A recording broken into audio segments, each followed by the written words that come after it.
Agora é quase 9h15, o som dos Roxy Music chama-se More Than This. Abrindo mais um café duplo nesta sexta-feira, estamos a 7 de julho, a esta hora Guimarães, com uma temperatura do ar que ronda os 20 graus. Como disse há instantes, hoje a nossa convidada é uma investigadora, socióloga, docente na Universidade de Warwick, em Inglaterra. Está em linha connosco via Skype. Vamos saudar a nossa convidada desta noite, Maria do Mar Pereira. Boa noite. Boa noite. Tudo bem? Obrigada pelo convite. Sim, muito obrigada pelo convite. É um prazer e uma honra. Eu é que agradeço. Isso foi mesmo em cima da hora, não é? É verdade. Mas lá calha, às vezes é melhor assim também, não é? Sim. Nunca sabemos as surpresas que nos esperam. Exatamente. Até porque não tivemos grandes conversas, digamos, prévias para ensaiarmos algum tipo de conversa, mas também não faz mal. Agora, como lhe disse, não é uma entrevista barra entrevista, mas é mais uma entrevista barra conversa, ou se calhar é mais uma conversa barra conversa. Eu fiquei muito curioso, esta manhã estava a consultar o Jornal Público e, portanto, percebi-me de que esteve cá em Portugal, pelo menos ontem. Sim. A apresentar, portanto, um novo livro, que suponho é o resumo de um estudo, ou de vários estudos, relativamente a esta matéria de sexismo e da homofobia. Particularmente, eu presumo que neste estudo que veio ontem, mais o sexismo nas universidades portuguesas.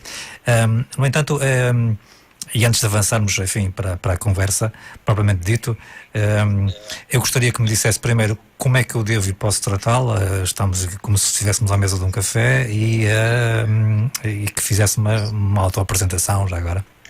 Ok, então pode-me tratar por Maria do Mar, não é? Eu sou uma senhora doutora, mas lá está, a conversa da mesa de café, Maria do Mar está muito bem. Se fizer questão, eu trato por senhora doutora. Não, Maria do Mar, eu gosto muito. E então, como disse, eu sou socióloga, já estou a trabalhar em Inglaterra, em universidades inglesas há mais de 10 anos, mas antes disso fiz a minha formação em Sociologia aí em Portugal, e já há mais de 15 anos que ando a estudar especificamente aquilo que nós em Sociologia chamamos os estudos de género e sexualidade. Portanto, o que eu faço é estudar as ideias que a sociedade portuguesa e outras sociedades, mas eu foco-me especialmente na sociedade portuguesa, as ideias que a sociedade portuguesa tem sobre o que é um homem a sério e o que é uma mulher a sério, os estereótipos que existem na sociedade portuguesa sobre a masculinidade e a feminilidade. Que é uma questão, permita-me que já vem, digamos, da pré-história, não é? Sim. Portanto, todas as sociedades em qualquer parte do mundo têm as suas ideias sobre a masculinidade e a feminilidade. E depois o que acontece é que as pessoas que nascem e crescem nessas sociedades acabam por interiorizar essas ideias. E o que é curioso neste processo é que, como vivemos numa sociedade que nos transmitiu estas ideias, tendemos a pensar que essas ideias são a verdade universal, são a natureza das coisas. E não são? E não são. Nós sabemos que a maior parte das coisas que as pessoas acham sobre mulheres e homens não são verdades, não são biologia, não são coisas universais e não são coisas inevitáveis, são ideias que nós aprendemos desde que nascemos e, portanto, nunca questionamos, porque sempre vimos essas ideias à nossa volta, mas quando cientificamente começamos a questionar a origem dessas ideias e os efeitos que essas ideias têm, começamos a compreender que às vezes essas ideias são muito tóxicas para os indivíduos e para a sociedade e causam muitos problemas a muitos níveis, tanto individualmente como para a sociedade em geral. E, portanto, é muito importante esta investigação que se faz já há 100 anos, que andam cientistas sociais a estudar as questões de género e sexualidade, e essa investigação é muito importante precisamente para nos obrigar a questionar coisas que geralmente aceitamos sem questionar. Até porque agora nem tanto, mas aqui há uns anos não era muito permitido fazer perguntas, não é? Não, exatamente. E ainda por cima, relativamente a esta questão, que as religiões, de um modo geral, resolveram, eleger como inimigo, digamos, a sexualidade, enfim, e depois por aí todas as questões.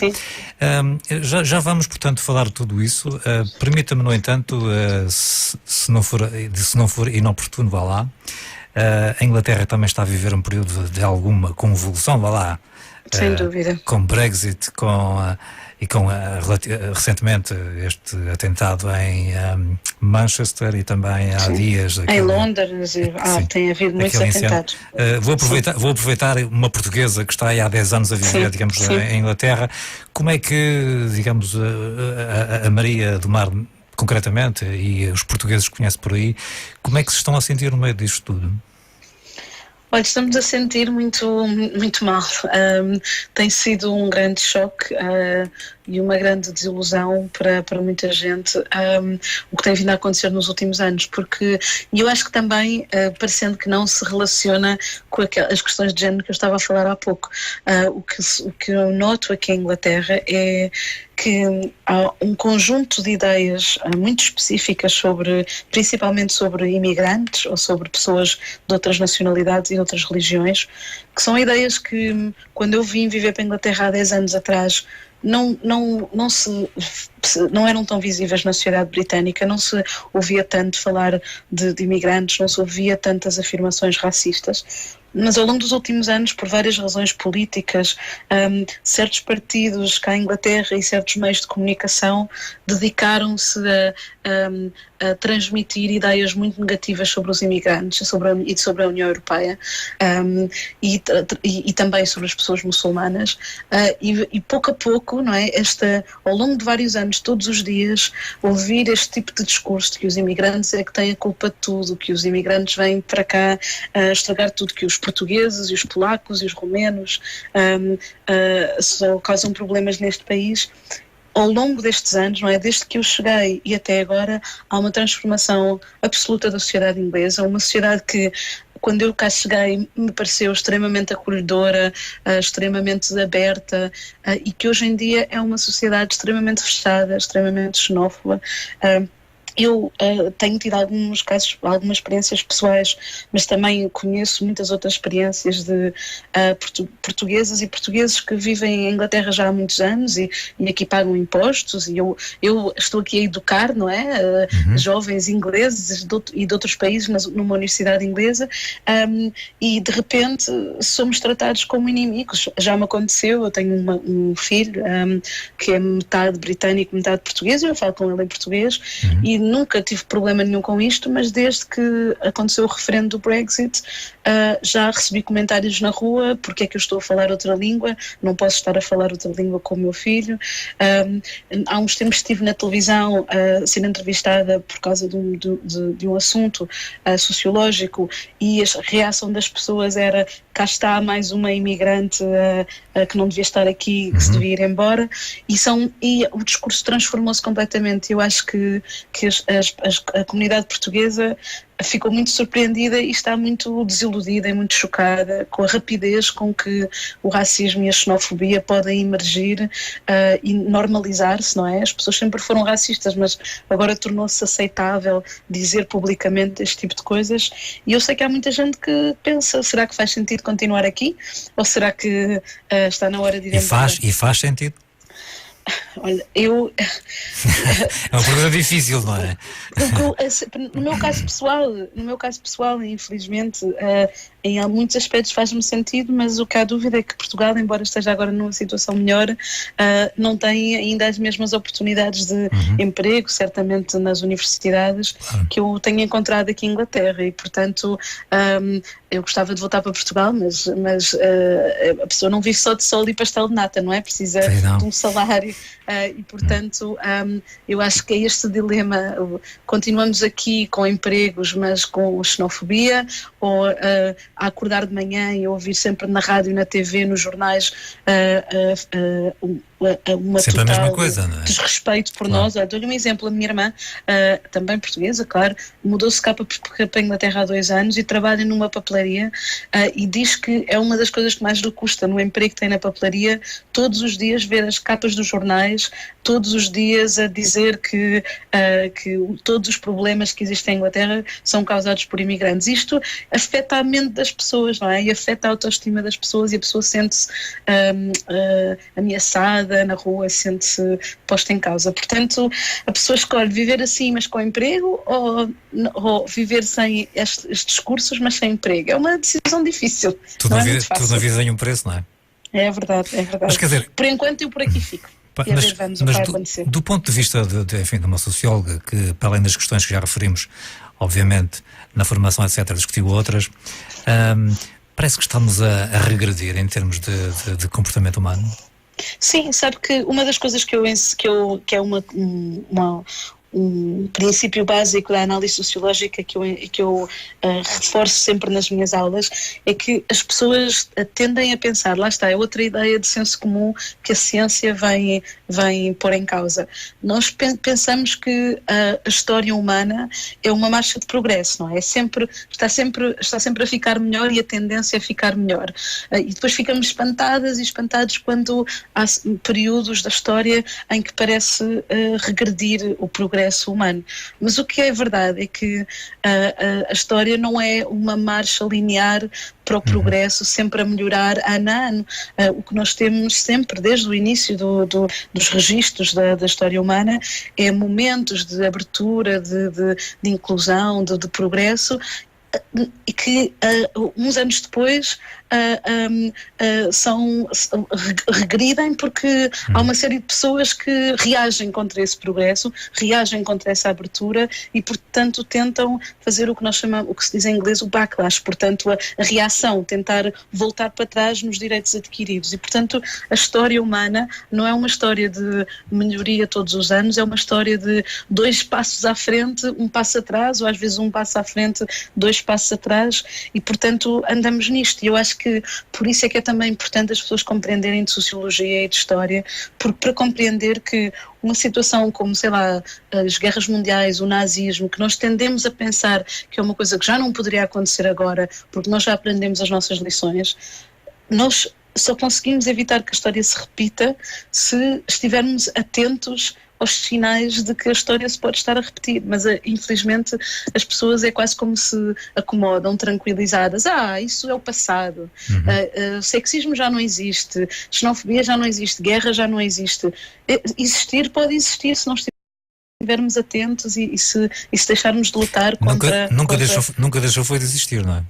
Não podemos desistir nunca. Digo eu que nunca, todos esses problemas nunca deixaram foi de existir. Nunca, não. Há sempre extremismo, há sempre fascismo, há sempre ódio, e portanto se nós achamos que está tudo bem, essas forças vão devagarinho vindo ao de cima. A questão precisamente essa, às vezes acharmos que está tudo bem e acomodar-nos também. Exatamente. Vamos ter que fazer aqui uma primeira... Deixa-me só dizer, uma das coisas que as pessoas muitas vezes dizem, lá está, sobre as questões de género e outras, que eu acho muito perigoso, é uma ideia de isso com o tempo vai melhorar. Esta ideia de que não é preciso fazermos nada, porque com o tempo naturalmente tudo melhora. Não, com o tempo as coisas, se não fizermos nada, as coisas só pioram.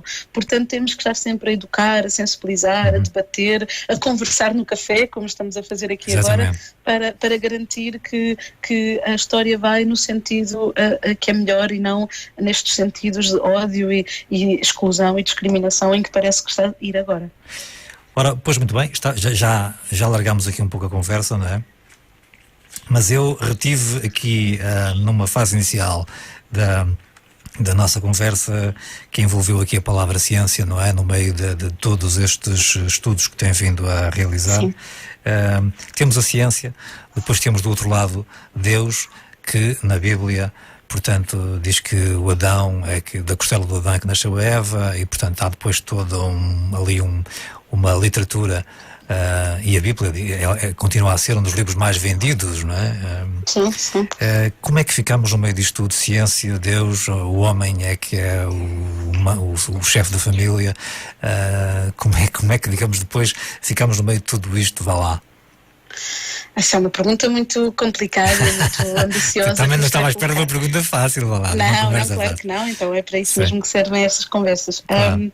É assim, a religião como é óbvio, é uma experiência individual, espiritual e também coletiva, e a cada pessoa fará sentido um determinado posicionamento religioso. Eu, como socióloga, necessariamente abordo a religião enquanto um processo social, não é? Enquanto um processo social onde a mulher é sempre relegada para segundo plano. Nunca está, digamos, nos lugares cimeiros. Temos o Papa, temos os padres. Exatamente. E não é só na religião católica, não é? Exatamente. Portanto, nós em Sociologia o que tentamos compreender é como é que certas ideias religiosas afetam as ideias que as pessoas têm em sociedade, e o que é curioso é que, como é óbvio, falou da Bíblia e da leitura da Bíblia, mas há muitas pessoas em Portugal que nem sequer são praticantes ou que nem sequer são crentes, mas as suas ideias sobre género e sobre outras questões acabam por ser influenciadas por ideais católicos, porque somos um país que tem essa matriz e portanto, muitos das ideias e dos valores da sociedade portuguesa daí vêm. As pessoas podem não praticar, mas foram educadas segundo aquilo. Exatamente. Ora, eu acho que a própria Igreja Católica tem mudado ao longo dos tempos, e diferentes papas têm tido abordagens muito diferentes quanto a estas questões, e portanto eu acho que isso também demonstra que a Igreja Católica e que a religião católica não é uma coisa que está parada, estagnada no tempo. Ela própria se vai alterando à medida que o tempo passa. Mas convenhamos que se mexe muito lentamente, não? Mexe-se muito lentamente, exatamente, mexe-se muito lentamente. Mas não é só a Igreja Católica. Não são só as religiões. São muitas outras. Mas, ainda há bocadinho estávamos a abordar a questão de dar um passo atrás para darmos dois em frente. Exatamente. Eu acho que a ciência não confirma e, aliás, desmente cabalmente muitas das ideias que a religião católica transmite sobre aquilo que são os homens e as mulheres. Nomeadamente? São tantas. Olha, nomeadamente a ideia de que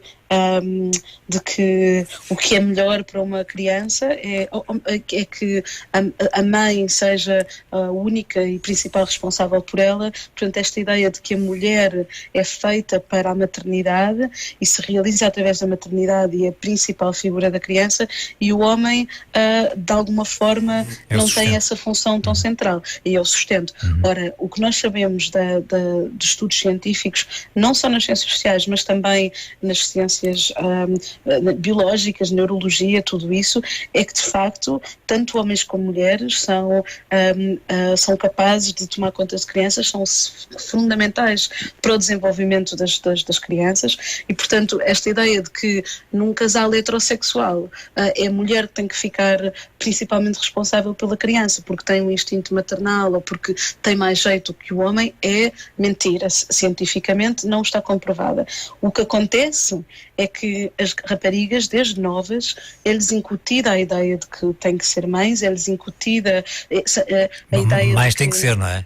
Exatamente. É-lhes incutida a ideia, encoraja-se as raparigas a praticar os seus talentos para o cuidado de crianças. Deixe-me abrir aqui um pequeno parêntese para lhe contar uma brevíssima história, que é uma realidade. Eu tenho 52 anos e aqui a minha filha agora tem 20, mas na época tinha uns 4, 5, não é? E portanto, no infantário, naquelas tradicionais festas de Natal, não é? Sim. Digamos, havia as prendas para os rapazes e raparigas. As prendas para os rapazes eram todas iguais, para as raparigas também eram todas iguais, não é? Para os rapazes era um carrinho, não é? Um carro, um automóvel, qualquer coisa. Sim. E para as meninas era ou era uma máquina de lavar roupa ou de costura, não é?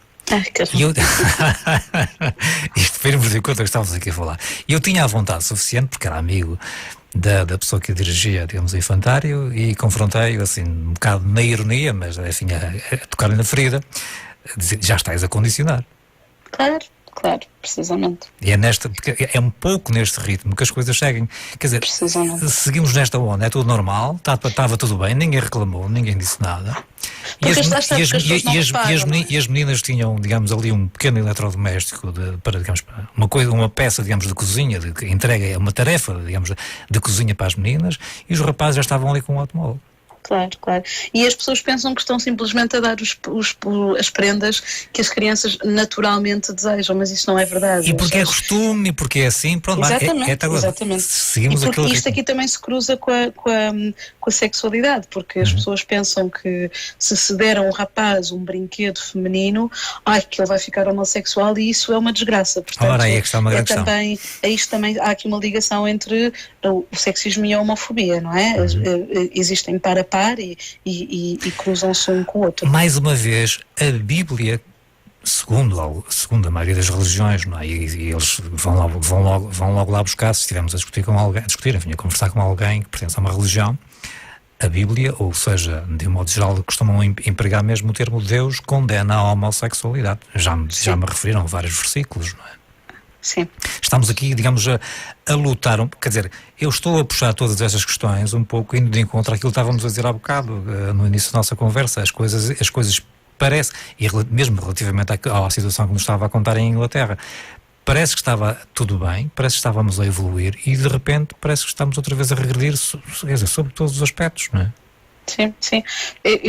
Eu acho que realmente, lá está o que eu lhe dizia, o que está a acontecer neste momento é que, porque realmente progredimos, ou seja, porque passamos a reconhecer certos direitos às mulheres, às pessoas lésbicas, gays, bissexuais, transgénero, o que acontece então é que a sociedade, certos setores da sociedade reagem, não é? E dizem, não estas pessoas estão a ter direitos a mais. Olha, ainda hoje falou do artigo do Público, da entrevista que lhe fizeram, e esse artigo foi publicado em link na página de Facebook do Público, do Jornal Público, e se for ver esse post na página do Público já tem para cima de 100 comentários, e há várias pessoas que dizem nesses comentários sobre o meu estudo, que dizem realmente desde que as mulheres passaram a ter direitos e a fazer ciência e ir para a universidade, toda a sociedade piorou. Ou seja, aliás, todos os comentários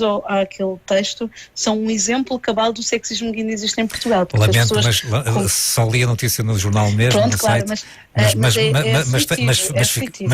fiquei curioso para dar uma vista de olhos. É chocante. Não, eu digo, as pessoas dizem que não há direito de eu estar no jornal e de eu fazer este estudo porque sou feia, porque sou gorda, porque tenho óculos, portanto, é esta... É assim, cara doutora, há um ditado que já me disseram aqui há uns anos, há muito tempo já, não é? Eu também já ouvi muitas coisas, a gente está aqui ao microfone e agrada a uns e não agrada a outros. Claro, mas já me disseram o seguinte, quem diz o que quer, ouve aquilo que não quer também, não é? Sim. Não, mas o que eu lhe estou a dizer aqui não é tanto, eu estou pessoalmente ofendida. O que eu lhe estou a dizer é que o que isto demonstra é esta ideia de que quando desta ideia de que as mulheres agora estão com voz a mais e estão com direitos a mais, e portanto as pessoas expressam sexismo, não porque estejam mais sexistas agora do que estavam há uns anos, mas porque como veem o mundo à sua volta e ir mudar numa direção que não é aquela que desejam, expressam mais esse sexismo, e por isso é que se cria esta sensação em nós de que estava tudo a evoluir e de repente de onde é que isto vem? Pois isto vem precisamente por reação à evolução que está a acontecer. E eu acho que não é o suficiente para desfazer essa evolução, e só é um desafio ainda maior de tentar também chamar estas pessoas para pensar na sociedade de outra forma. E vou dar um exemplo, voltando à questão das crianças, que eu acho que é um exemplo, que é um aspecto muito importante destas questões de género e sexualidade. Há muitos estudos que têm sido feitos que realmente nos fazem questionar muitas das coisas que fazemos no dia-a-dia com crianças, incluindo essa questão das prendas que damos às crianças. Ora, quero falar de duas questões. Uma é a questão das cores, do cor-de-rosa e do azul.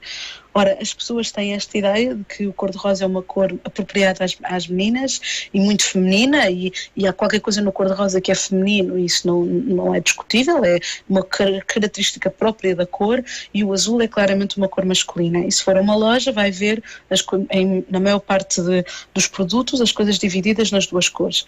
E as pessoas não se questionam, acham que isto é normal, Mas, lá está, sociologicamente, historicamente, nós vamos observar isto. E o que é que nós constatamos? Primeiro, quando vamos fazer uma análise histórica, verificamos que no início do século XX, portanto há apenas 100 anos atrás, os manuais que existiam na altura sobre como educar crianças diziam que as pessoas deviam fazer precisamente o contrário. Portanto, diziam que o cor-de-rosa era uma cor adequada para os rapazes e que o azul era uma cor adequada para as raparigas. Ora, quando eu digo isto hoje em dia, as pessoas ficam desorientadas. Como é que pode ser? Isso não faz sentido. Mas naquela altura fazia total sentido, porque a lógica era, e parece-me até uma lógica muito lógica, passo o plenasmo, a lógica era, ora, o cor-de-rosa é a versão bebê da cor vermelho. Vermelho é a cor do sangue, da guerra, da fúria, portanto, do fogo, portanto, destas qualidades de coragem, de agressividade que se deve encorajar nos rapazes. E, portanto, é uma cor masculina e o rapaz deve estar vestido de cor-de-rosa. Enquanto o azul é a cor da Virgem Maria, do sol, do céu, da água, de coisas calmas e tranquilas e que são bonitas e que nós olhamos para elas, e é isso que se deve encorajar numa rapariga. E portanto a ideia era que rapazes de cor-de-rosa, raparigas de azul, e nós agora fazemos precisamente o contrário. Na altura diziam que se vestíssemos um rapaz de azul estaríamos a torná-lo feminino e iríamos estar a destruir a civilização, porque os rapazes iam ficar femininos e portanto já não iam ser corajosos e bravos e fazer a guerra em nome do seu país, e as raparigas iam ficar demasiado agressivas e portanto iam achar que o que nós fazemos hoje é absolutamente absurdo, e como vê, nós fazemos o inverso e a sociedade continua e não se produz este efeito apocalíptico que se receava há 100 anos atrás. E agora pergunta-me, porquê é que isso mudou e porque isso, a mudança tem a ver com várias questões do marketing, não interessa agora estar a explicitar para não perdermos tempo, mas há um aspecto que é muito interessante, é que em Portugal, há umas décadas atrás, as coisas não eram tão segregadas do ponto de vista de cor, não havia tanto as coisas todas ou azul ou cor-de-rosa. Ora, porquê é que elas são assim agora? Uma razão muito simples, mas que as pessoas não pensam.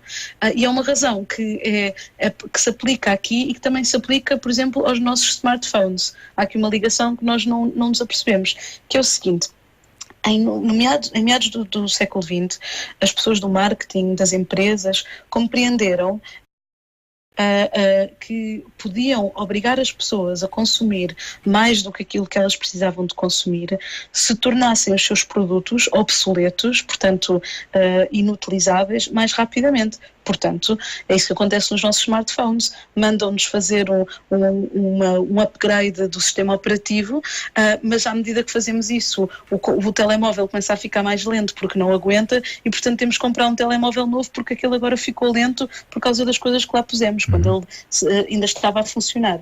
A mesma coisa aqui. Imagine, falou-me que tem uma filha, imagino que tem uma filha, compra para a sua filha a roupa, os biberons, a roupa de cama, os móveis para o quarto da bebê, e vai comprar essas coisas principalmente em cor-de-rosa, porque é o que está disponível no mercado e é o que as pessoas lhe vão dar como prenda.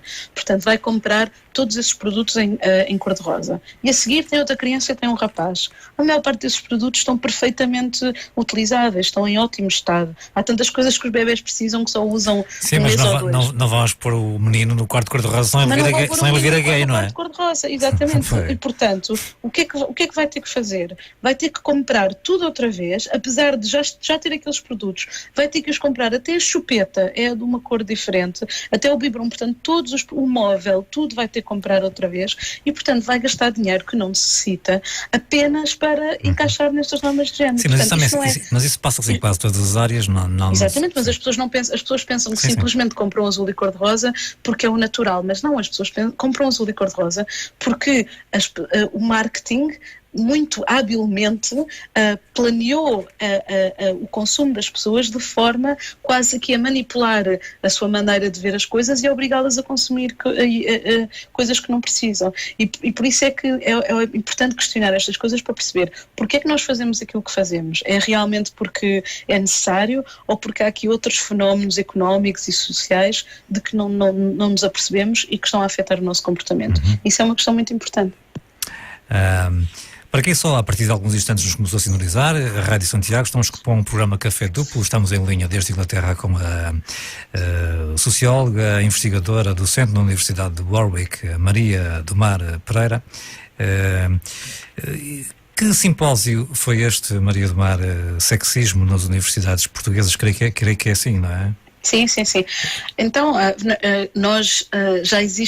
vai existindo em Portugal bastante debate sobre a desigualdade de género e o sexismo em diferentes setores da sociedade, e há um setor da sociedade que é menos vezes debatido, que é precisamente as universidades. São espaços que deviam ser espaços de aprendizagem, mais evoluídos, mais evoluídos, de informação, de educação, de desconstrução de estereótipos.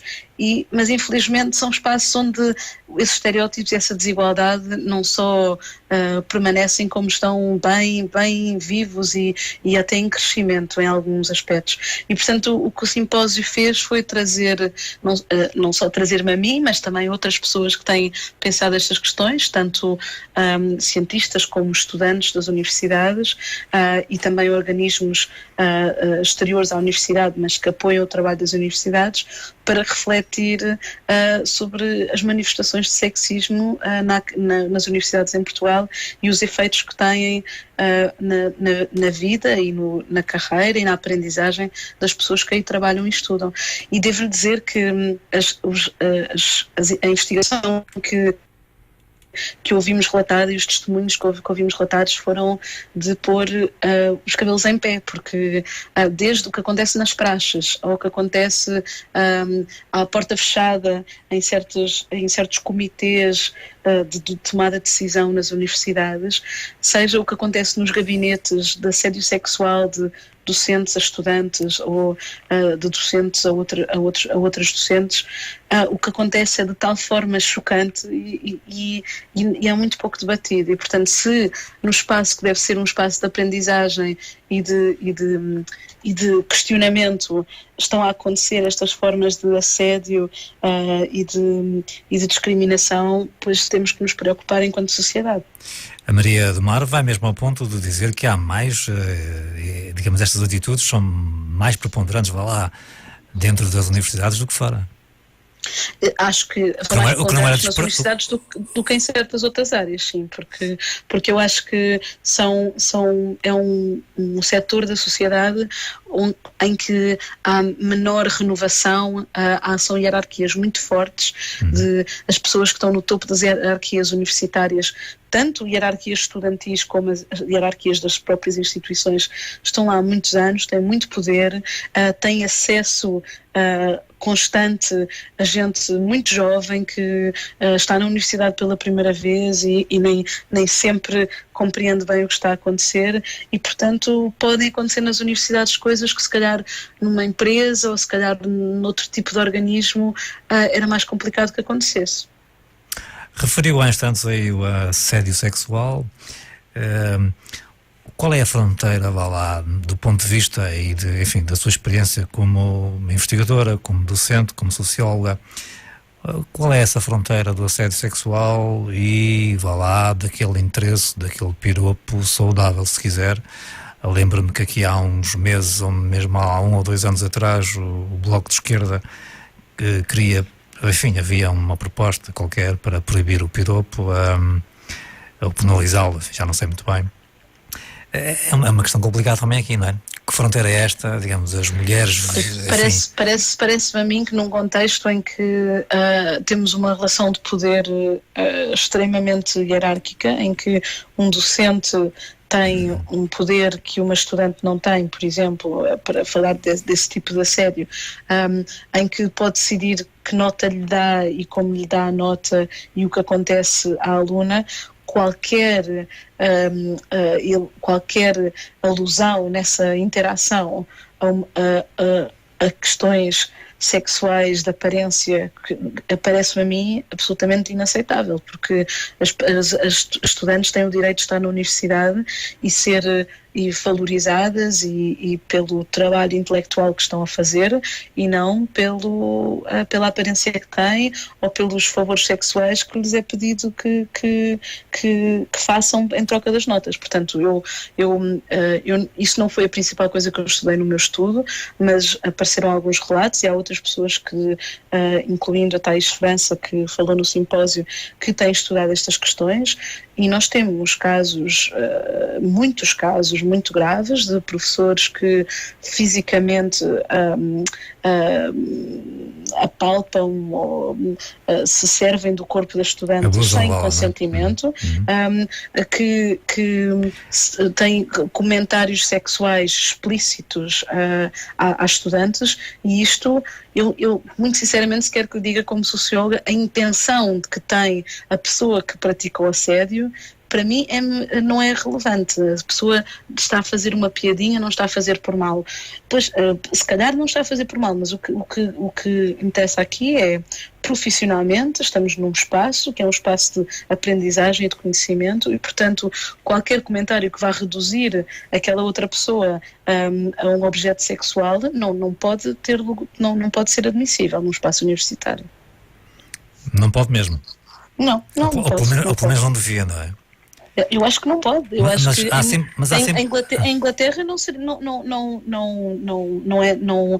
as universidades têm políticas expressas que dizem que não é admissível um comentário desse tipo. Agora, já é outra questão se as universidades fazem alguma coisa quando esses comentários acontecem. Isso é uma outra questão. Agora, não é admissível que um professor comente o decote, a roupa, a aparência, a beleza ou a falta dela de uma aluna e torne uma interação que deve ser apenas científica e pedagógica numa interação de flerte com teor sexual e romântico. Não é admissível.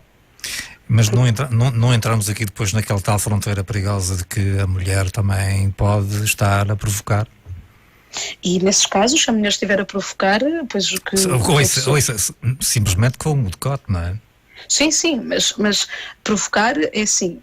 Então, quando um homem anda de calções, também está a provocar porque as mulheres gostam de ver as pernas dos homens. Os futebolistas estão a provocar. Eu conheço muitas mulheres que gostam de comentar qual é o jogador da seleção nacional que tem melhores pernas. Agora, eles a usar calções estão a provocar. Não, é assim. As pessoas têm direito a utilizar o vestuário que lhes faz sentido. Se eu concordo com o vestuário que as pessoas individualmente todas usam ou não, isso é outra questão, não é? Isso é o debate que podemos ter. Agora, dizer que uma mulher coloca uma certa peça de roupa para provocar um homem, mas sem nunca fazer esse comentário para os homens, porque é um comentário que nunca se ouve dizer em Portugal. Ele está de calções, está a provocar as raparigas, ou ele está de manga à cava, está a provocar as raparigas. Por alguma razão. Ou o Cristiano Ronaldo marcou um golo, tirou a camisola e é para provocar as fãs. Quer dizer, nunca falamos da utilização que os homens fazem do seu corpo como um provocar das mulheres.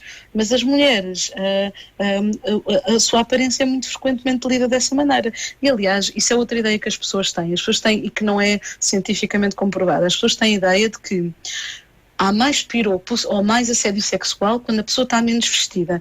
E não é verdade. A pessoa pode estar tapada do pescoço até aos pés, que tem os mesmos níveis de piropo sexual ou de assédio sexual do que se estivesse decotada. Portanto, lá está outra ideia de senso comum que vem desta ideia de que a mulher não sei se concordo com essa frase, não é?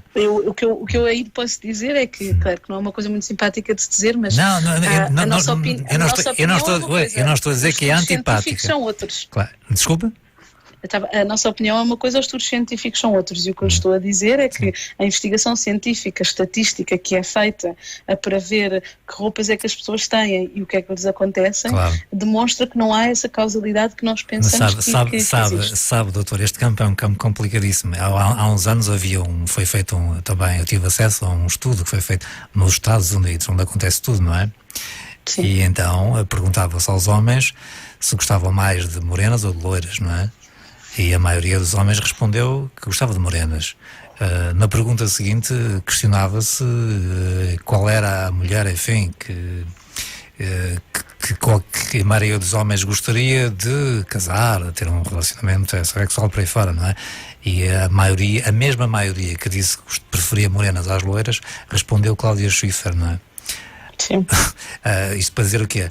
Que no meio dos estudos às vezes surgem estas... Sim, mas vou dar aqui um pequeno exemplo. Mas está a ver isso, eu posso fazer uma análise sociológica muito interessante do resultado desse estudo, que é, e que confirma... Isso já vai para uns 20 ou 30 anos. Diga. Isso já vai para uns 20 e tal, 30 anos, não é?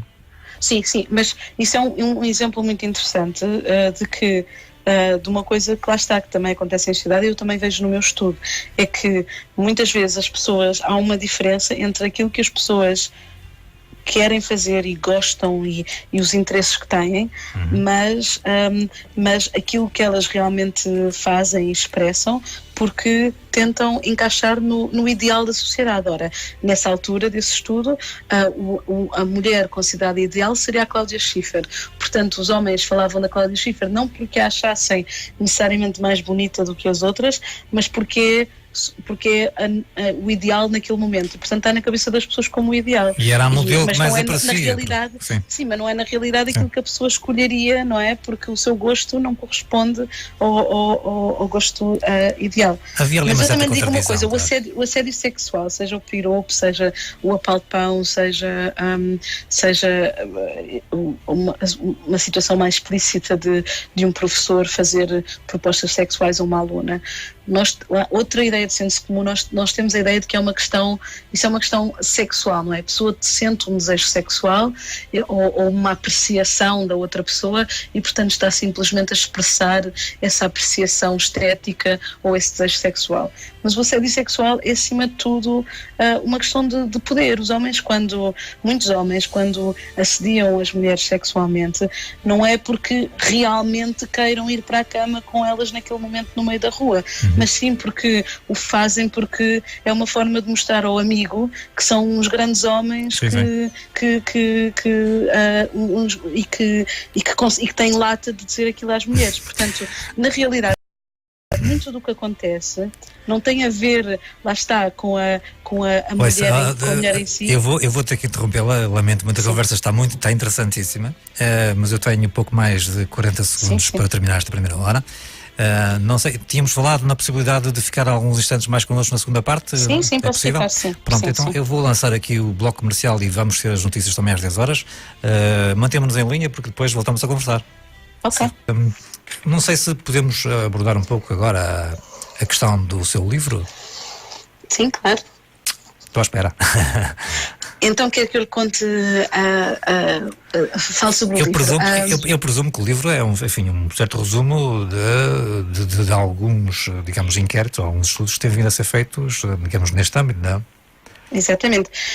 O estudo tem uma coisa muito particular e muito especial, que é o facto de se basear naquilo que nós em sociologia chamamos o método etnográfico, ou seja, a maior parte da ciência que se faz em Portugal em ciências sociais e humanas usa precisamente, como mencionou, as entrevistas, os inquéritos, os questionários, e eu fiz as coisas de uma maneira um bocadinho diferente. O que eu fiz foi infiltrar-me na vida do dia-a-dia das universidades. Já tinha feito o mesmo no meu primeiro livro, que era sobre uma escola. Nesse livro infiltrei-me numa turma do 8º ano, portanto durante vários meses vivi a vida de uma criança do 8º ano numa turma do 8º ano a fazer exatamente o que aquelas crianças faziam, e aqui a mesma coisa. Portanto, em vez de estar simplesmente a entrevistar as pessoas ou fazer o inquérito, eu própria estava nas salas de aula, nas reuniões, nas defesas de tese, nos comitês, nos corredores, a ver o que é que acontecia. E a vantagem deste método, como deve imaginar, é que se observam coisas que se calhar as pessoas não notam, não é? Porque estão ocupadas, porque não estão sensibilizadas para as questões e, portanto, às vezes as pessoas dizem, mas o facto de alguém te dizer que é assediado, ou o facto de alguém te dizer que experienciou sexismo, como é que sabemos que é verdade, não é? aqui este método serve precisamente para colmatar essa lacuna, porque coloca a cientista ou o cientista no centro da ação a ver o que é que está a acontecer. Quando falamos de sexismo, estamos a falar de, digamos, de uma certa tendência para haver uma supremacia de um sexo, normalmente ou vulgarmente o sexo masculino, mas na entrevista que deu ao Jornal Público refere que isto também se pode passar, digamos, ao contrário, não é? Exatamente. Isso que não é muito frequente, não é? Claro. Bem, é mais frequente do que aquilo que nós imaginamos. E lá está outra, no início, quem nos ouviu na primeira parte, lembra-se que eu tenho estado a identificar várias ideias de senso comum que nós temos e que a ciência não comprova, e essa é outra delas. Nós temos esta ideia de que o sexismo é apenas uma coisa que um homem faz a uma mulher, ou um conjunto de homens faz a um conjunto de mulheres. Mas realmente o sexismo é uma coisa que todas e todos nós interiorizamos ao nascer e viver numa sociedade como a sociedade portuguesa, e portanto toda a gente, seja homem, seja mulher, vai exercer sexismo sobre outras pessoas, porque pensa sem querer, pensa de uma forma sexista, mesmo muitas vezes inconscientemente, sem dar conta. Vai estar a tratar as pessoas diferentes por ser um homem ou por ser uma mulher. Vamos tentar traduzir isto em, digamos, em miúdos, que nos costuma dizer, pelo menos cá por exemplo no Norte. Quando falamos de sexismo, estamos a falar, por exemplo, do homem que manda em casa, certo? Coisas deste género. Isso é uma forma de sexismo muito explícita, mas... Precisamente, mas eu queria dar essa forma de sexismo explícita porque, digamos, as pessoas também nos entendam que estamos a falar, digamos, de o homem se estar, de um modo geral, que estamos a falar do homem se sobrepor sempre à mulher, vá lá, tanto no lar como, enfim, nas relações profissionais. Há essa célebre canção do James Brown, It's a Man's World, certo? Sim. Mas eu quero, embora não queira retirar a atenção dessas formas de sexismo, portanto, essas ideias de que o homem é que manda, que o homem é melhor do que a mulher em certos aspectos, tudo isso, eu acho que é importante ter uma visão mais abrangente e incluir no sexismo outras coisas também. Por exemplo, a ideia de que nós falámos há pouco na primeira parte, que todas as mulheres querem ser mães e as mulheres são melhores a cuidar de crianças do que os homens. Aí é um caso em que até parece que estamos a dar uma superioridade à mulher, mas aquilo que ela resulta sim. é sexismo. Aliás, ouça, é portuguesa e só está há 10 anos em Inglaterra, só que enfim, já é um bom bocado, mas ainda se vê pelo Facebook, por exemplo, e em comentários, aquela célebre frase: mãe é mãe. Sim, isto também será sexismo para aí, não é? Exatamente, portanto a definição que eu utilizaria de sexismo... Parece que o pai não é pai, não é? Exatamente. Portanto, precisamente por isso, por ser necessário olhar também para esse tipo de situações e também para olhar para o facto de, por exemplo, é também sexismo dizer que um homem, por ser homossexual, ou por não gostar de futebol, ou por chorar, ou por o que quer que seja, é feminino, não é? E, portanto, não é um homem a sério, porque é o que está a ser um homem, até pode ser um homem a discriminar outro homem, mas está a discriminar esse homem em função de ser feminino, em função de não ser masculino da maneira certa, e, portanto, é também uma forma de sexismo. E, portanto, a definição que eu utilizaria para incluir estas diferentes coisas não é só acharmos que os homens são melhores do que as mulheres, é sim julgarmos as pessoas e limitarmos as suas oportunidades e a sua experiência na vida em função de certos estereótipos sobre o que é um homem e o que é uma mulher. E aí já podemos incluir outras coisas que são também muito importantes, mas que habitualmente não são aquelas que pensamos quando falamos de sexismo. Por exemplo? Portanto, olha, o exemplo que me deu há bocado da sua filha, portanto, quando deram nessa festa de Natal carros aos rapazes e uma máquina de lavar, uma máquina de costura às raparigas, não se estava a dizer que um carro é melhor do que uma máquina de costura, mas está-se a limitar os desejos e as experiências, as oportunidades dos rapazes e as experiências das raparigas em função de uma ideia de que um rapaz gosta de carros e uma rapariga gosta de uma máquina de costura. E, portanto, se o rapaz até gostasse da máquina de costura e uma rapariga gostasse mais do carro, havia qualquer coisa de errado com essas crianças. E, portanto, o sexismo é uma coisa que, sejamos homens, sejamos mulheres, sejamos heterossexuais, homossexuais, o que seja, todos nós interiorizamos estas ideias e acabamos por reproduzi-las inconscientemente, e todas e todos nós estamos prejudicados por essas ideias, porque todas e todos nós tivemos momentos da nossa vida, podemos não estar conscientes, podemos não nos lembrar, mas todas e todos nós tivemos momentos na nossa vida em que nos foi limitada a nossa liberdade, a nossa possibilidade de expressão, o desenvolvimento de competências, por causa de umas ideias completamente arbitrárias sobre o que é um homem e uma mulher. E dou-lhe outro exemplo. Há estudos que demonstram que as pessoas interagem diferente com um rapaz, com um bebê que pensam ser um rapaz e um bebê que pensam ser uma rapariga. E isto pode estudar, por exemplo, um estudo que eu conheço, em que pegaram no mesmo bebê, vestiram o bebê de azul, deram o nome de rapaz ao bebê e deram a várias pessoas a oportunidade de brincar com aquele bebê. E as pessoas atiravam o bebê ao ar, atiravam bolas ao bebê e falavam com o bebê assim, de uma forma mais dinâmica, e diziam: epá, tu és muito forte, és um rapaz muito forte. O mesmo bebê vestido de cor-de-rosa com o nome feminino, as pessoas pegavam no bebê nos braços, olhavam o bebê nos olhos, falavam com o bebê de forma mais suave, olhavam nos olhos da bebê e diziam como ela era bonita e falavam sobre sentimentos.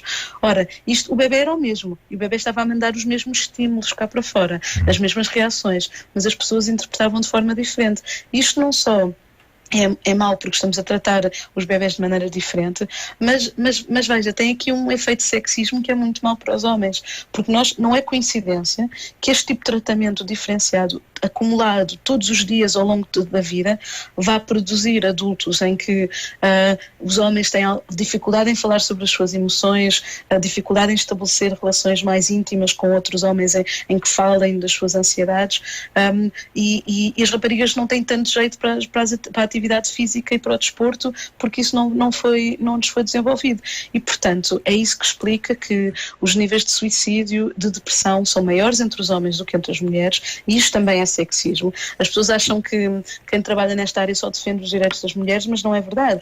Também defendemos um mundo em que os homens possam expressar as suas ansiedades e angústias sem ter medo de ser ridicularizados ou gozados porque estão a ser maricas por estar com uma depressão, e, portanto, que não haja tanta depressão entre os homens que não é tratada e que leva a suicídio, e que depois não cria uma situação como aquela que os estudos demonstram, que é os bebés rapazes recebem menos contacto visual e menos afeto físico do que as raparigas, porque as pessoas interagem com eles desta forma mais atlética, mais dinâmica, mais distante. Ora, os rapazes têm tanto direito a receber afeto físico e contacto visual e estímulo verbal quanto as raparigas, e, portanto, todos os homens deste país, quer tenham consciência disso ou não, foram penalizados no seu desenvolvimento verbal e emocional por uma sociedade que acha que o homem não chora, que acha que o homem não fala sobre as suas emoções, e, portanto, todos e todas e todos nós temos a ganhar com um mundo em que se pensa nestas coisas de outra maneira e não se limita o desenvolvimento das crianças porque é um rapaz ou porque é uma rapariga. É curioso falar dessa questão, uma vez que resvala um pouco para a ideia de que as mulheres são mais sensíveis do que os homens, não é? E há uns anos transpunha-se um pouco essa ideia, digamos, para os políticos, de que normalmente em tempos de guerra as decisões eram tomadas por homens, e alguém levantou, enfim, a voz, dizendo que no tempo da primeira-ministra britânica Margaret Thatcher e a primeira-ministra do Paquistão Benazir Bhutto, que acabou por ser assassinada, ambas estas duas políticas à frente de governos envolveram os seus países em guerra.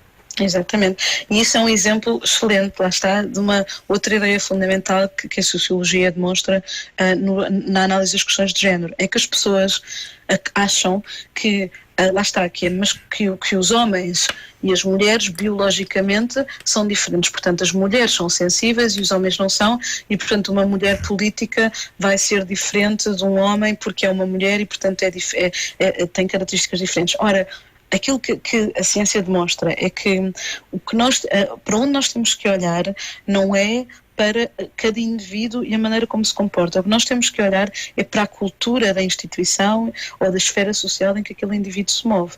Infelizmente, no mundo da política, nós temos uma cultura, não é que a cultura é masculina, mas a questão aqui, quando eu digo masculina, não é uma cultura porque estão lá muitos homens. O que eu quero dizer é uma cultura que valoriza assim uma certa, se calhar agora as coisas estão a mudar, parece-me a mim, infelizmente, mas durante muito tempo era uma cultura que valoriza, pelo menos aqui em Inglaterra ainda é muito claro, quem grita mais alto e quem é que é o mais poderoso e mais autoritário. E, portanto, uma mulher que queira desempenhar essa carreira profissional, para vingar nesse contexto, tem que também ela assumir essas características, porque senão não vai vingar num contexto... Se não os consegue vencer, tem que se juntar a ela. Exatamente, portanto, se uma pessoa quer entrar para uma equipa de futebol, não é? Tem que jogar futebol de acordo com as regras de futebol daquela equipa, não pode jogar futebol com outras regras, e é a mesma coisa que acontece. Portanto, o facto de entrar uma mulher ou duas para a política não significa que essa mulher necessariamente se vai comportar de maneira diferente, porque aquela cultura, o tipo de pessoas que está a valorizar são pessoas que se comportam daquela maneira.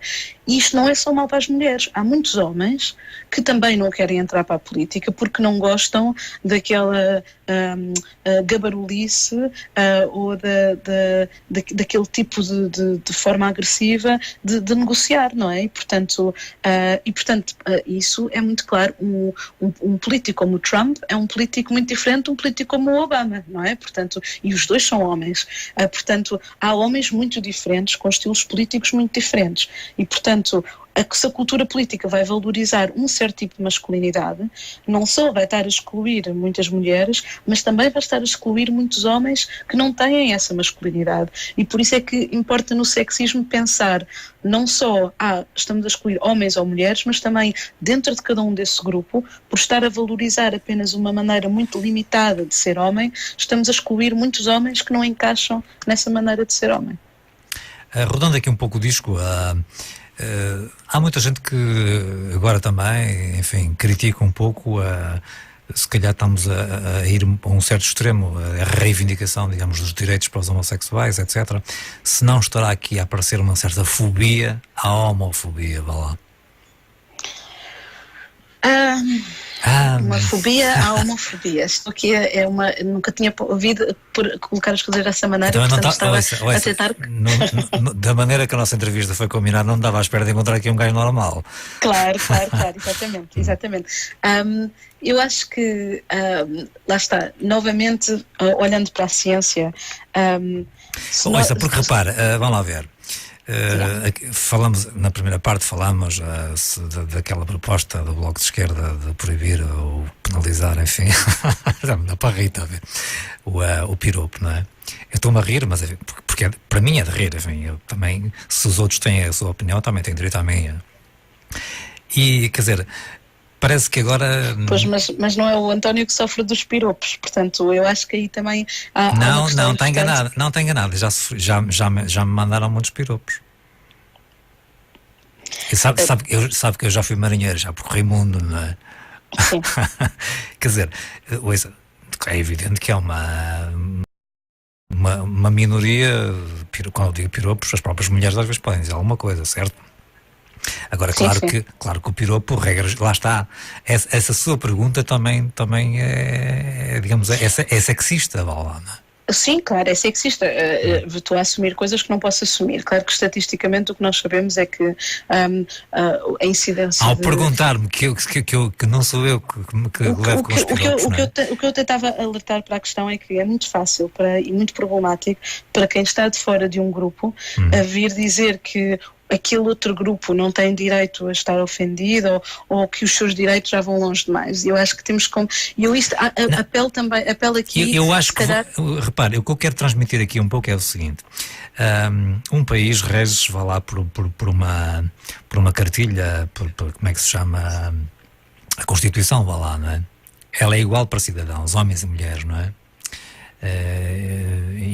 Inclusive frisa a questão, independentemente do sexo, da raça, não é? E parece-me que depois começa a haver um certo, não direi exagero, mas parece que depois tudo incomoda as pessoas, não é? Quer dizer, a homossexualidade eu respeito e cada um faz sexo conforme quer, com quem quer, da maneira que quer, desde que as partes estejam, vá lá, de livre e espontânea vontade. Vamos lá então. Não sei se me estou a fazer entender, não é? Sim, está a fazer-se entender muito bem. Vamos então abordar a coisa primeiro cientificamente e depois falar essa questão do ficar ofendido. Mas então permita-me o seguinte: são 10h30 e eu vou ter que lançar mais uma pausa. Queria que não se esquecesse do que vai dizer. Está bem, ok. Desde a Inglaterra, a doutora, mais uma vez, boa noite. Boa noite. Tinha-lhe pedido para não se esquecer do que ia dizer. Não me esqueci. Ok. E então, estava-me a pedir, se calhar para quem não estava connosco há uns minutos, que parece que as pessoas agora se ofendem demasiado com a homofobia portanto não haverá um exagero. Repare, esta é a minha humilde opinião sobre o assunto. Eu acho que toda a gente tende a, quer dizer, como é que nós dissemos há bocadinho? Não faz mal, agora não me está a ocorrer o nome, mas, digamos, os cidadãos têm todos o mesmo direito. Sim. Segundo a Constituição, e, portanto, quanto a mim, está a haver aqui um certo exagero a levar as coisas para o Tribunal dos Direitos do Homem, quer dizer, porque alguém se ofende, porque diz que enfim, eu vou dizer a palavra, algumas palavras mais, enfim, menos simpáticas, se quiser. Sim, não vamos dizer. Não interessa, não interessa. Perguntava-lhe eu se não acha que não está a haver aqui uma certa fobia à homofobia, dá lá. Eu não me considero um homofóbico de modo algum, né? Porque até tenho amigos homossexuais e amigas, já conheci muita gente, já corri. Uma das coisas que eu lhe digo desde já é que nós somos todos homofóbicos, até eu que trabalho nestas questões há muitos anos e tenho colaborado com o movimento LGBT e tenho familiares LGBT. Temos que ser fruto da educação que levamos também. Exatamente.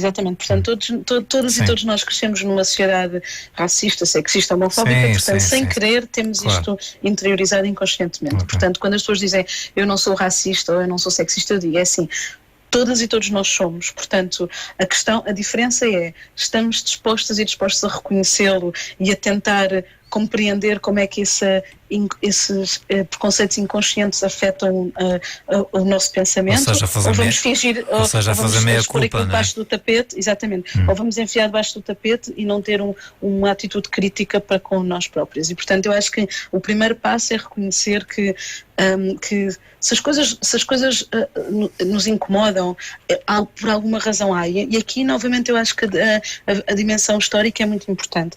Há 100 anos atrás, incomodava as pessoas profundamente ver uma mulher de calças. Era uma coisa. A minha avó, por exemplo, era de Algarve, depois foi estudar para Lisboa, casou-se com o meu avô, mudou-se para a Beira Baixa, de onde era o meu avô, e as pessoas viviam horrorizadas dela usar manga cava e ter cabelo curto e não ter as orelhas furadas. Ora, quantas mulheres para aí andam em Portugal de manga cava ou de cabelo curto ou sem ter a orelha furada e as pessoas nem sequer registram, não é? Sim, mas portanto, eu tenho irmãos mais velhos que eu, que ali na época pouco pré-25 de Abril e mesmo pós, andar de calças de gangue era sinónimo de ser drogado também, não é? Exatamente. Portanto, isto são excelentes exemplos da forma como aquilo que nos choca e aquilo que nos revolta e aquilo que nos ofende muda muito e, portanto, não podemos também, há alguma coisa contra a natura de usar calças de gangue ou das mulheres usarem calças ou terem cabelo curto, não, mas as ideias da altura causavam em nós este nojo, esta repulsa. E o mesmo eu verifico como imigrante, não é? Quando há certas coisas que nós em Portugal comemos, que quando eu descrevo aqui em Inglaterra, as pessoas pensam que nós somos bárbaros, como por exemplo caracóis, quem é que come caracóis, que coisa nojenta. Portanto, eu acho que as coisas que nos fazem um pouco de impressão dizem qualquer coisa sobre o preconceito que nós temos. E então, agora para falar desta questão da ofensa. Ora, eu acho que uma coisa que eu acho muito curiosa no contexto português, mas também se verifica em outros contextos, é que as pessoas existe muita ideia de que há certos grupos da sociedade que ficam ofendidos demais, e são geralmente as mulheres feministas, ou as mulheres que lutam pelos direitos das mulheres, ou os homossexuais, ou as pessoas negras. São pessoas na nossa cabeça do politicamente correto, não é? Que se ofendem demasiado facilmente, e ouve-se muito nos médias, ofendem-se muito facilmente, não tem sentido de humor. Ora, vamos se olharmos, lá está, se aplicarmos aqui um conceito sociológico muito importante, que é o conceito de duplo padrão, que nos diz que às vezes o mesmo comportamento, quando são duas pessoas diferentes a fazer o mesmo comportamento, se for uma pessoa a fazê-lo, nós aceitamos, se for outra pessoa a fazê-lo, não aceitamos. Eu dou um exemplo: um homem com muitas parceiras sexuais, que bom, é um grande homem, isto é valorizado socialmente. Uma mulher com o mesmo número de parceiros sexuais, se calhar não é tão bem aceite, e é rejeitada, penalizada, castigada. Portanto, chamamos isto duplo padrão. E há aqui um duplo padrão nesta questão da ofensa. Ora, eu, como lhe disse, fiz uma entrevista comigo no Público. Felizmente foi o que me chamou a atenção para o meu trabalho, e é por isso que estamos a conversar hoje. Como eu lhe disse há pouco, se for à página de Facebook do Público, há muita gente extremamente ofendida com o facto deste estudo estar a realizar. Ou seja, o que é que eu estou aqui a tentar dizer? Há muita gente muito ofendida porque os homossexuais estão com direitos a mais e isso os ofende pessoalmente, ou porque as mulheres têm direitos a mais e isso os ofende pessoalmente. Portanto, das duas uma, ou nós reconhecemos a todas as pessoas o direito de estar ofendidas com aquilo que acontece em sociedade, e depois vamos ver as razões dessa ofensa e vamos ver que mudanças sociais é que queremos produzir. Ou então não podemos dizer que quando as pessoas homossexuais ou as feministas estão sempre ofendidas, mas o resto da sociedade tem muito sentido de humor. Claramente o resto da sociedade não tem sentido de humor nenhum, porque mal se conversa sobre o cartão de cidadania ou sobre os piropos, as pessoas não têm sentido de humor nenhum, vêm logo super indignadas que me vão tirar o meu piropo e me vão tirar o meu cartão de cidadão. E isso também é as pessoas demasiado ofendidas, a querer cercear as liberdades dos outros. Portanto, mas nós não vemos isso como ofensa. O que nós vemos é as pessoas coitadas estão muito racionalmente a expressar a sua indignação face ao exagero dos outros. E, portanto, quem é que nós em sociedade consideramos os exagerados e quem é que nós consideramos as pessoas razoáveis, que estão equilibradas a ver como é a maneira racional de fazer as coisas? E o problema é este: o que mais há por aí é ofensa e indignação por tudo e mais alguma coisa, mas nós valorizamos essa indignação de maneiras diferentes, e portanto, sociologicamente, como cientista, eu olho para isto e penso, ok, então o artigo sobre o meu estudo tem mais gente indignada do que um humorista que diga uma coisa homofóbica tem gente indignada, não é? Porque há mais pessoas em Portugal homofóbicas do que pessoas homossexuais. Portanto, os níveis de indignação às vezes até são mais altos entre as pessoas homofóbicas. Portanto, porque é que estamos a acusar os outros de estarem demasiado indignados? Esta indignação vem de, como eu disse há pouco, as pessoas adquirem direitos. Porque os indignados também acusam, digamos, também se sentem indignados, enfim, quer dizer, estávamos aqui um bocado na pescadinha de rabo, não é? Sim, por isso é que eu digo, não podemos estar a acusar as pessoas de estarem a ser exageradas, ou se um conjunto de pessoas sente que os seus direitos não estão a ser salvaguardados, pois o que é natural é que esse conjunto de pessoas, seja ele quem for, se mobilize socialmente para provocar debate sobre essa questão e eventualmente provocar mudança social e política. Uma pessoa querer defender os seus direitos, nós em Portugal consideramos, isto é um resquício do fascismo, não só na minha opinião, mas é uma análises sociológicas que são feitas. Uma característica do fascismo português foi criar nas pessoas a ideia de que lutar pelos seus direitos é uma coisa um pouquinho embaraçosa, é um pouco histérica, um pouco exagerada. Porque se as pessoas homossexuais não vão lutar pelos seus direitos e outras pessoas que não são LGBT, mas que se querem aliar a essa luta, quem é que vai lutar pelos seus direitos? A sociedade vai naturalmente ficar menos homofóbica? Não, porque como eu te expliquei há pouco, as sociedades naturalmente não ficam melhores, elas só ficam melhores porque há pessoas que se mobilizam. Agora, será que vai haver uma altura em que as pessoas começam a achar que é um exagero? Pelos vistos já está a acontecer em Portugal, mas na minha opinião não são as pessoas que não são afetadas pela homofobia que têm o veredito final de dizer o que é exagerado ou não. E por isso é que eu lhe perguntava, sim, mas quem é que recebe os piropos? Ou seja, eu desde que sou criança, desde que sou adolescente, já tive uma série de situações de piropo que me deixaram francamente, até com 13 anos, aterrorizada, cheia de medo, o que é que me ia acontecer. Sim, mas também deve ter havido outras situações, independentemente dos piropos e da questão sexual, se quiser, ou sexista, que também ainda devem ter deixado aterrorizar, entre outras coisas. A gente vai crescendo e o mundo aterroriza-nos um pouco. Fui assaltada uma vez ou duas e por isso é um crime assaltar alguém, não é? E é um crime as outras coisas que assustam as pessoas, temos regulamentação sobre ela. Estamos a caminhar um pouco para a reta final disto, cara doutora. Gostaria que me desse a sua visão numa perspectiva sociológica, vá lá, do casamento e da adoção gay. Bem, todos já foram feitos centenas de estudos numa série de países diferentes sobre o efeito que tem nas crianças de ter dois pais ou duas mães. Não há toda a evidência científica demonstra que não faz diferença nenhuma desde que a criança esteja numa família onde é bem tratada, onde é bem cuidada, onde gostam dela. Não é mau de todo, antes pelo contrário, para uma criança a ter pais do mesmo sexo. Aliás, até o que a evidência científica demonstra é que essas crianças até estão um pouco mais desenvolvidas do que outras crianças num aspecto muito específico, é a sua capacidade de enfrentar estereótipos, não é? Porque desde pequenas foram objetos de homofobia de outras pessoas e, portanto, têm mais capacidade do que outras crianças de se defender de estereótipos e tendem a ser crianças mais igualitárias, mais respeitadoras dos direitos dos outros do que as crianças que nunca estiveram nessa situação.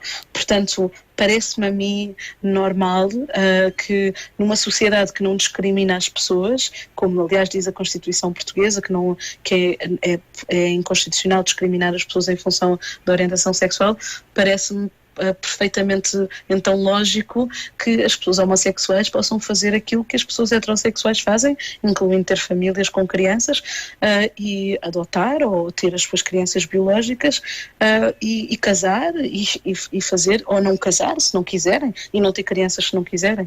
Portanto, parece-me aqui, do ponto de vista científico, e eu falo aqui cientificamente, não politicamente ou pessoalmente, da evidência científica, o que é que demonstra?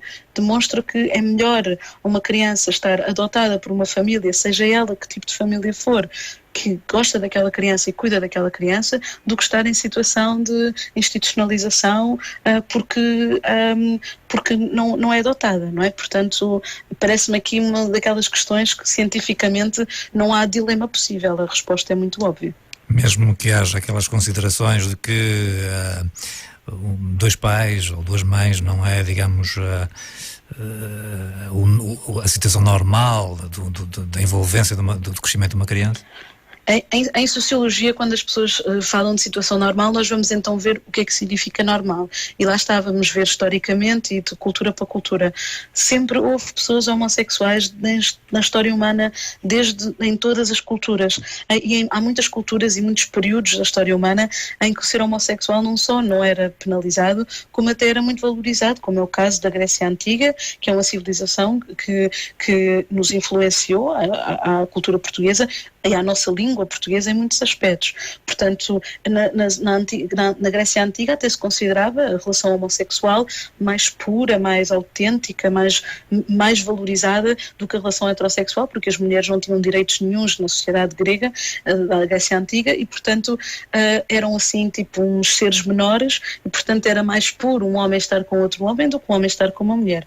Portanto, essa questão de o que é normal é uma questão meramente, não é uma questão de realidade científica da homossexualidade, é uma questão de nós neste momento vivemos numa sociedade que por razões várias, lá está a religião, como apontou há bocado muito bem, é um fator aqui importante, por razões várias, em Portugal nós decidimos dizer que a homossexualidade era anormal, mas a homossexualidade não é normal, porque o que é ser anormal? Se uma coisa sempre existiu em todas as culturas, em todos os tempos históricos, existe entre os animais, é um facto humano, então o que é que significa dizer que é anormal? Não, porque não é a maioria.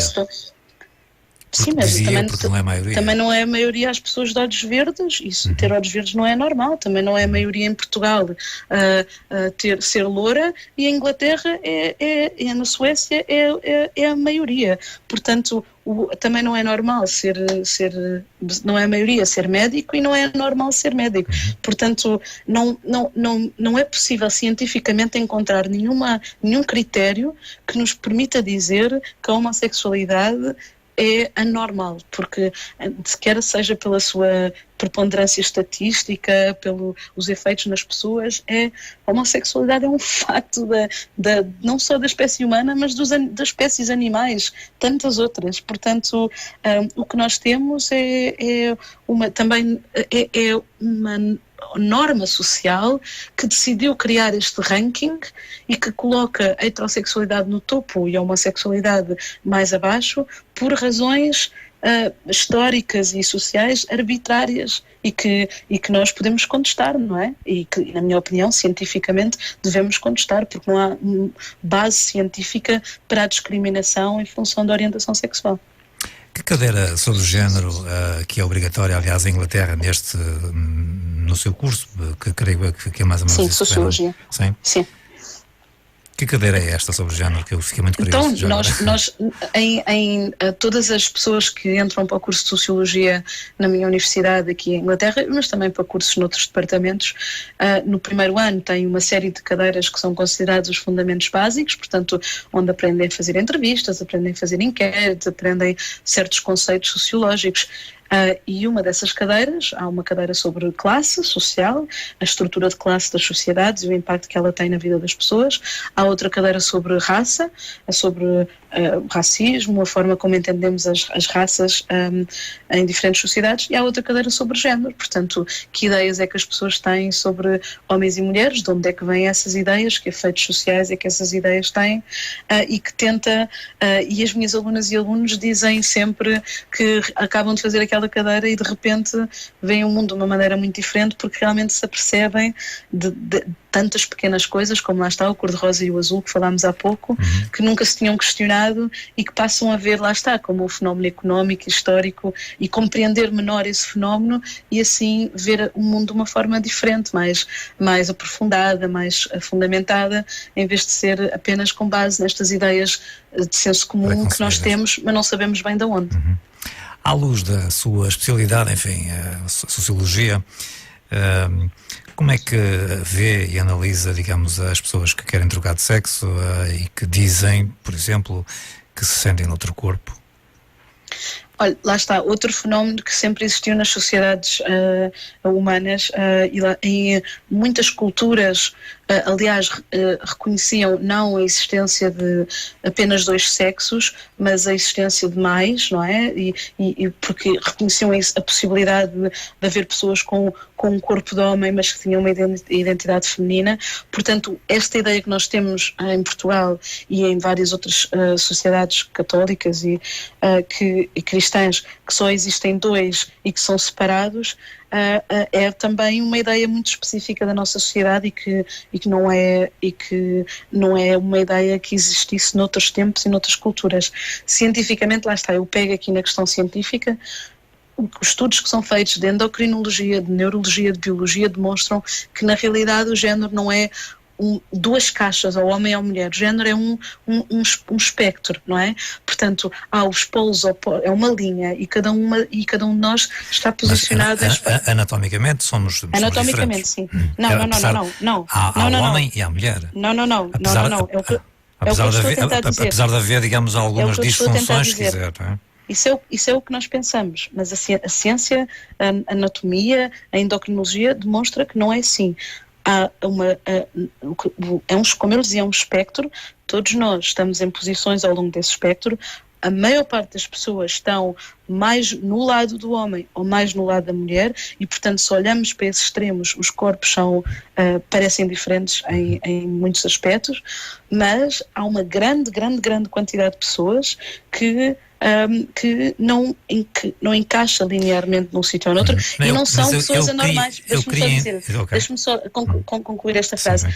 As pessoas que não encaixam por várias razões, em que, por exemplo, têm uma vagina, mas ou, por exemplo, têm uma vagina, mas têm testículos internos. Sim. Há algumas, digamos, deformações, se quiser. Não, mas é o que eu estou a tentar dizer, não são deformações, são a variabilidade natural dos humanos. Exatamente. Porque essas pessoas deformações são tão frequentes. Deformações é o que nos acontece quando... Deixa-me só acabar a frase. Sim. Essas pessoas são tão frequentes como os gêmeos, como as pessoas ruivas. Ora, eu tenho um companheiro ruivo e um filho ruivo. Nós não achamos que as pessoas ruivas ou os gêmeos são deformações, é um tipo de pessoa. E aqui também é a mesma coisa. Nós vivemos numa sociedade em que achamos que só existem dois, e portanto essas pessoas só lhes sobra ser uma deformação. É uma ideia errada então, esta ideia endocrinologia, biologicamente, em termos neurológicos, de endocrinologia. Então nas escolas estamos a ensinar mal às crianças? Sim. E em muitos países os manuais de anatomia e de medicina foram já alterados para refletir estes novos conhecimentos, que são recentes, são descobertas que estamos a fazer nos últimos anos, mas que ainda não filtraram para a população em geral, porque demora algum tempo e porque estas ideias estão muito enraizadas. Cara, e tem a importância de um programa como o seu. Temos cerca de 3 minutos. Eu queria levar ainda esta questão, digamos, dos transexuais enfim, se quiser, para o campo metafísico, quando afirmam que se sentem noutro corpo, e que é uma questão interessantíssima, não é? Sim. Porque eu costumo questionar-me a mim próprio, quer dizer, questiono a si, quem é que se sente num corpo diferente? Não sei se me estou a fazer entender. A pessoa normalmente diz que se sente noutro corpo, mas aquele que diz sentir-se noutro corpo, o que é para si? Se é que já alguma vez pensam nisto?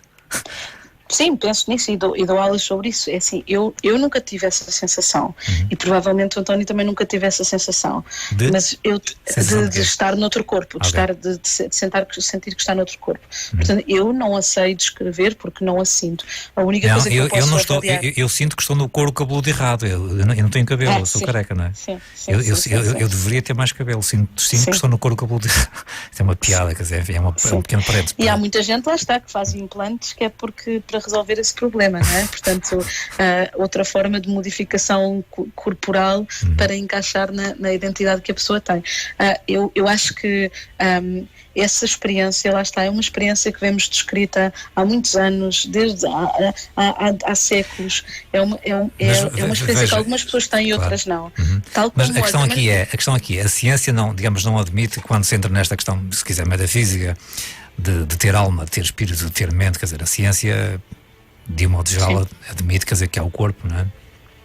E a questão é que uma pessoa que resolve mudar de sexo sente-se noutro corpo. Agora, a minha pergunta é um corpo que se sente num corpo errado? Ou é uma mente, ou um espírito, ou uma alma que se sente num corpo errado, para si? 2 minutos, temos 2 minutos.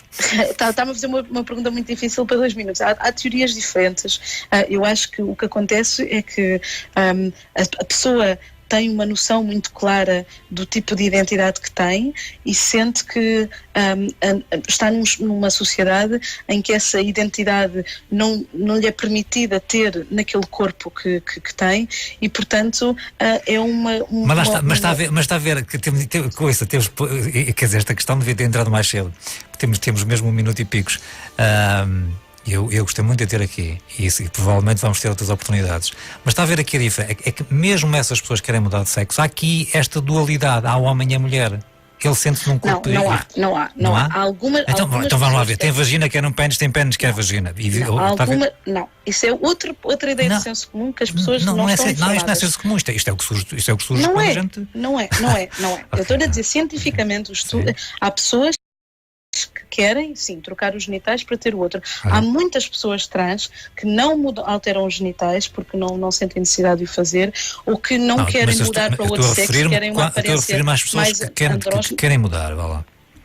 Pois, mas não, está-se a referir às pessoas que os média decidem dar protagonismo por várias razões, por causa dos estereótipos. São aquelas que eu tenho conhecimento. Temos 30 segundos. Como cientista, vou mostrar a complexidade da coisa e não focar-me na simplicidade. Nós provavelmente vamos voltar a ter novas conversas aqui no programa. Tem 20 e poucos segundos. Agradeço-lhe imenso por ter estado aqui connosco no programa. Foi um prazer. Eu vou fazer uma gravação e depois coloco isto no YouTube do programa.